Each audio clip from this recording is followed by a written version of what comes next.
Well, hello. Today is October 19th. That's me again. If anybody worries that, I forgot my introductory line. So, again, hello, that's me again. So, and let's start immediately with important news. And those news, of course, are not really news, not news at all, actually. It is about the big offensive that is being obviously presented to basically Western public by the Ukrainian armed forces of Ukraine on the Kherson direction, and this all well coincides with General Surovikin's yesterday interview to Russia 24 channel, and it was reported all over the world, and people started to make extrapolations there immediately in all kinds of directions, from the complete disaster we lost it all to complete triumph. And just judge for yourself. You can find Sorovikin's print out his interview on my blog, and I'm pretty sure there are many other outlets there which you can find what Sorovikin said. And let me put it this way, the news or the information about concentration of the armed forces of Ukraine and all those volunteers from NATO, primarily Poland, then less of them from United Kingdom and United States, it's been around for few weeks now. Everybody knows they were moving troops there, and people say why it wasn't interrupted. You know what, let me put it this way, Russia has own issues to deal with, and one of the issues obviously is to finally get out something big out of the cities, where to finish off whatever is left of the so-called reserves of the armed forces of Ukraine. And primarily today those reserves are not your highly trained, and again, there is no highly trained troops there for a long time. The fact that they threw some 10,000 here and there to Poland, some 1,000 is trained in France, and again, when people say with this almost gasp, NATO standard, what is NATO standard? NATO standard is the same standard pretty much in terms of the basic combined arms operations and basic tactics. It's pretty much the same all over the place. So plus, of course, they are not trained, for example, on things which Russians, and I'm talking about cadre Russian formations, for example, like the 76 Pskov division of paratroop division, for example, and some other motor rifle units which operate there. Those operate on the things which Ukrainians do not have. They do have communications through, obviously, Elon Musk's Starlink, and it definitely helps, because there is no command and control in communications without communications. It's obviously self-evident, and Mr. Elon Musk had his balls in the vice by Pentagon, and he obviously immediately relented on, repudiated his own decision not to support Starlink for armed forces of Ukraine, because otherwise it would have been a complete collapse. But obviously no Ukrainian force or no Ukrainian reservists who were trained for, I don't know, like months or two somewhere in Poland, France, or what have you, are trained within the communication and command and control system of the net-centric warfare, which Russian army, for example, I'm talking about cadre Russian formations, use very extensively from the level of the platoon and up, and that is why they were able to not only take basically the 4 huge areas, and while being outnumbered 1 to 3 at least. And fact is, rumor has it, don't quote me on that, that actually the actual number of the Russian troops directly involved, and I'm talking about cadre Russian troops, don't mix them with the LDNR militias, some of which is being incorporated as we speak, but others are still remain, they're pretty much militias, if you wish. So that number is being circulated now in some circles, is actually much smaller than it was initially assumed. And we're looking probably around 50 to 60,000 people involved. Of course, they have been rotated and things of this nature, but now with the trained mobilizational units arriving at the front, things begin to change slightly, and that is why I think at this stage it was inevitable that the armed forces of Ukraine, which means their command by NATO decided to commit large numbers of troops and try to again, just attack the Kherson area. They need something. If you think so that I am kind of embellishing things here, or that I am wrong, which I am not, by the way, that it is all, well, at least to a large extent, connected to the coming midterms in the United States and projected slaughter of the Democratic Party in the polls. Granted, they already started their Russian interference, another Russia gate, Russia controls everything and is omnipotent. But just to prove to you a little bit, and the panic which sets in for Biden administration and for DNC, Democratic National Committee, and all those DNC neocons, liberal interventionists, and those war criminals who run the whole routine on behalf of Biden administration. Here is the little bit of kind of glimpse yesterday. The name of the guy who wrote this crap is Rick Newman. He has a degree in English and allegedly in economy. So, as you might understand, because he reported for 8 years from Pentagon, he has to be a very literate and absolutely incredible strategist, so we have to judge his opinion. No, I'm screwing with you, of course. The guy is ignoramus, as most of American journalists are. But look what he says. How Russia is disrupting the US election again. And here's the very peculiar phrase which he uses. Of course, Russians, as you know, Russians control everything in the world, but Russia is influencing the 2022 midterms more overtly through its war in Ukraine and the corresponding disruptions to global food and energy markets. As Americans finalize their voting decision, inflation has become a top concern, and for good reason. Prices are increasing at an average pace of 8.2% per year, considerably more than incomes are rising. A surge in the cost of staples such as food and rent leaves many Americans with no way to offset their declining purchasing power.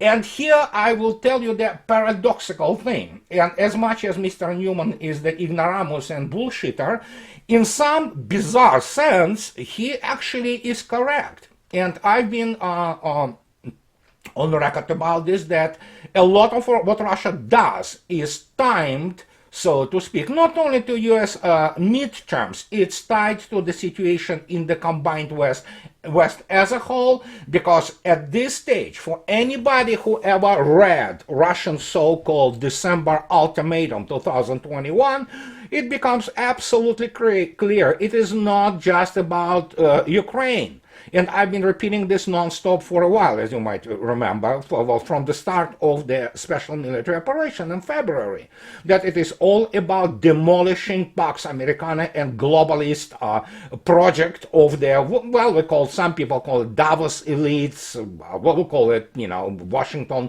project, what have you, so, and to demonstrate to you that it is all timed too. And everybody understands that Biden desperately needs, and Democratic Party desperately needs some optics to show prior to midterms. That is why actually this, again, most likely suicidal in terms of human blood and the remnants of the technology attempt to attack or assault Kherson. Here's the other thing, which is really kind of gets this very well in one simple declaration. Here's this in Russian. As reported yesterday, and Mr. Lavrov, the foreign minister of Russia, he's pretty much clear on what he stated when speaking to the graduates of the diplomatic programs and diplomatic courses in those people who will go to the Russian diplomatic service, because unlike the United States, Russia does have actual diplomats, and it teaches them and prepares them. And Lavrov states here, as you can see yourself, this is Russian RIA Novosti, and here's its, so to speak, gist, so to speak. No point in maintaining same diplomatic presence in the West. and there is no work in the US and Europe, but other parts of the world are full of opportunities, the foreign minister has said. And that means it's an ominous thing. Russia is basically reduces the volume of its diplomatic connections to the combined West, and as he already stated, read this attentively, there is no work there ever since Europe decided to close itself from us. As you can see yourself, it is primarily focused on Europe, because there is really nothing to talk about with lapdogs. I mean, Russia will continue to talk to the United States to some degree, because it's kind of both, it's noblesse oblige, which is kind of, your position is kind of dictates you what you have to do. And of course, Russia and the United States are nuclear superpowers, and it's better have some kind of communication channel. And that's what I was trying to do for years, to convince many people in the West that, guys, you better talk to Russia, because Russia decides a lot on this issue. They didn't believe. Well, the result today. So, but in the other very peculiar thing, that's really interesting. RIA Novosti also reports on Mr. Obama, who yesterday was talking to some, I don't know, some kind of stupid YouTube podcast, whatever, POD Save America, and you can look it up on YouTube. And as you can see yourself, I deliberately left the red mark where the speech of Obama starts, and it's the 34 minutes in the 1 hour long video. And the reason it is there, because Obama speaks there about Russia. I have to immediately state that actually Obama is still the president of the United States.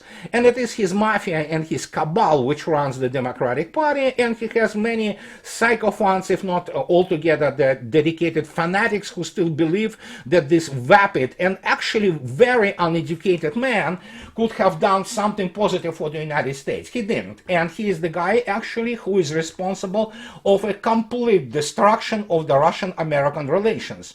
I will not go there and try to kind of narrate you the timeline of this, enough for you to remember what happens with the Sochi Olympics, and also basically with bunch of other things related to the strategic stability. And when people say that, and again, he is extremely vapid and means shallow. He doesn't have any decent education, which you would expect from a lawyer and then community organizer. And people say, I will not lie. In 2008, I was elated when Mr. Obama was elected in the United States. I applauded it. I thought that basically he will be the one who will heal many chasms, so to speak, in the United States between black and white population, which still was improving already, even without him, and that he had this kind of calm and humble foreign policy ideas. Boy, was I wrong, Jesus. And yeah, you would expect this from the lawyer from Harvard. Okay, this is the guy who had zero international relations experience, zero military experience, zero any other strategic and statesmanship experiences. But guess what? For 2 presidential terms, he was basically continuing 2008 recession, and he was continuing to drive United States into the ground economically. And that's why actually Mr. Trump, so to speak, ended up winning the elections, because this guy was for a change, man. Boy, did he deliver the change. One of those change, which wasn't hopeful, actually was tragic, was his destruction of the Russian-American relations completely. Even neocons and psycho-globalists like George W., they were not doing this. Guess what? Obama did it. And basically now, suddenly, yesterday, while speaking to this podcast, this guy who effectively runs Democratic Party and American, basically state at this stage, with Biden being just, senile avatar, hologram representation of some kind of the state power, he comes up on this podcast and tells that, you know what, Ukraine obviously created an amazing thing. Yeah, obviously, Obama knows everything about Nazism. His uncle, liberated Auschwitz. I'm not kidding you. That's what he said. Then he said that he misspoke. I mean, it just shows you how ignorant the guy is, because Red Army liberated Auschwitz. But yeah, and he's the guy who is author of the words of the United States Army being the finest fighting force in history, and this is the only fighting force in history which loses all its wars and still considers itself the finest fighting force. But that's the kind of statesmanship you get from people like Obama, Biden, or even W. And he started to say about, well, praising Ukrainian democracy. I mean, I almost choked on my coffee. He stated that we have to also tell Ukraine that while we're supporting it militarily and financially, there are basically limits to what we can do. And those limits are that whatever Ukraine needs, in the end, it is up to Ukraine to decide how and what concessions it's going to make to Russia. And he stated that, the main issue here and the aim here is to avoid direct conflict between Russia and the United States. Wow! Obama said something which makes sense, right? So, but this also fits really well into the basically line of thought and speaking, so to speak, and ideas and signals which we were getting from all of us from the neocon and liberal interventionist cabal. And you remember my last video, I was talking about Mrs. Ann Applebaum and this neocon mafia, which is beginning to kind of have this second thoughts about it. And the same goes from Mr. Austin and other big-time people in Biden administration, which actually in reality completely lost control and the plot. And Obama's appearance in this case in the front of those three stupid young guys, those kids who just sit there and almost, having orgasm just looking at this guy, it's not accidental. And as I already stated, do not underestimate the massive influence Obama and his people have on practically any basically sector of the American governance today. And that's what many people said, that basically Biden is nothing but avatar. He is basically that. He is the Muppet, and you have the Obama's hand up his ass. And we need to recognize that those signals are not accidental. And not only, as this stupid guy, whatever his name, wrote about, that Americans don't care about this stupid war. They don't want United States to get involved. And yes, when you look at what the agenda and what issues are worrisome for overwhelming majority of the normal Americans, they are not supporting democracy, quote unquote, in Ukraine. It is about the bread and butter issue. People need to eat, people need to pay rent, they need to survive in the economy, which of course Mr. Biden, not Russia, Russia was there just basically reacting, Mr. Biden and his administration, which means by default Mr. Obama screwed up by unleashing this hell on earth, be that from the COVID-19, but that's a separate issue. There was a COVID-19, but it was absolutely blown out of proportion. But obviously with this relation between Russia, and they didn't understand what they got themselves into. And now you have the situation, and guess what? They need optics, something to say that, you see, they begin to, win Russia. Well, good luck with armed forces of Ukraine and the Pentagon and Royal General Staff in London trying to come up with something. Their tactics is pretty much known. It's small groups, because and that's what they throw, the small groups of armed forces of Ukraine trying to penetrate or basically exploit or explore their Russian front line, which is not really front line per se, it's not solid. And then of course they get into something, they get detected, get annihilated, and everybody who is alive try to escape, and that repeats itself over and over again over the whole line, or the front line. So now we have a big standoff coming in Kherson, Nikolaev area, Whatever Mr. Surovikin and whatever Russian military political top basically planned there, we will see soon. And obviously, right now we have all those 4 new territories of Russia, especially Zaporozhye and especially Kherson, are under complete military control, and they're in the state of war. And you can look up the issue of the state order, which Mr. Putin signed today, and it's all over the place. You don't need me commenting on that. It is all about optics. Democrats need optics desperately, and will take anything they want. But even Obama, with his basically admission, he sent a very clear signal that generally this whole thing is kind of winding down. There still will be a lot of blood, there will be a lot of give and take, there will be a lot of fighting, make no mistake.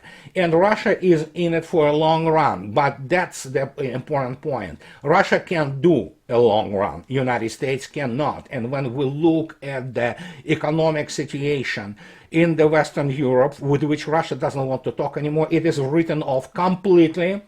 And of course, when you consider this latest news, you will understand the colossal tectonic geopolitical shift in the world, which United States is looking on in horror. And to understand this, this is the news which probably, I don't know how they really reacted in it in the White House. I'm pretty sure they are really pissed off. But Turkey, by the way, look at this. This is how RT writing Turkey, the name of the country now. It's respectful instead of Turkey, like the bird of Turkey. But you can say yourself, it's Turkey. And basically, Putin made Mr. Erdogan the offer he couldn't refuse, because Mr. Putin and Russia gives Turkey and Mr. Erdogan an immense leverage over Europe. And look at this. Putin made the offer to make Turkey main gas hub for the whole Europe. Boy, and that is so huge. I do not have even words to describe to you, because the political, economic and military ramifications of this are immense, including the defense now of the Turk Stream, which goes to Turkey through the Black Sea. And of course, Black Sea is not Baltic Sea. You have the Russia, which dominates it, and Turkey. So can we see, and will we see the common or joint patrols of Russian and Turkish navies along the line? Oh, absolutely. I think so. This is coming. There will be a lot of new security arrangements, including the use of the naval forces and patrol forces of both Turkey and Russia to guard the Turk Stream from being blown. Who knows, all those Romania, Bulgaria there, those guys are terrorists basically, and so they wouldn't mind to, blow up the Turk Stream again. But of course, this is very different story now, because effectively Turkey and Russia right now not only economic allies, they are economic allies. And basically the whole situation with the BRICS, the whole situation with Saudi Arabia applying now for BRICS, and seeing that Russia and Turkey are becoming, in some sense, once the whole situation will settle in terms of the procedural issues, Turkey and Russia will become closer in a military sense. So, because how do you guard the serious infrastructure projects like Turk Stream in the Black Sea? Yes, you control it militarily and on intelligence level.